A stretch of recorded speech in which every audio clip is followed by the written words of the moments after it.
I am the boring sibling. While my brother Leo was out partying and being the star of the family, I spent my 20s working 80-hour weeks to build a boutique marketing agency.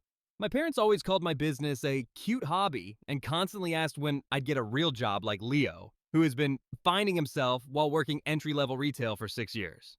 2 years ago, when the agency started making real money, I hired my parents for administrative roles. I wanted to help them retire comfortably, and they seemed grateful, or so I thought.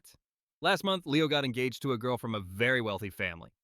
To impress the in laws, my parents started telling everyone that the agency was a family run empire and that Leo was the silent partner behind its success. Leo even updated his LinkedIn to executive consultant at my company. I laughed it off as a pathetic ego boost until last Tuesday. I walked into the office to find my parents, Leo, and his fiancée sitting in the conference room. My father pushed a folder toward me.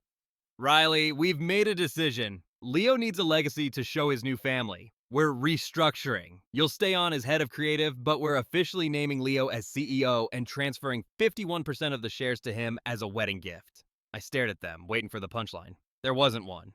My mother actually said, "You've already made your money, Riley. Leo needs this for his future. Don't be selfish."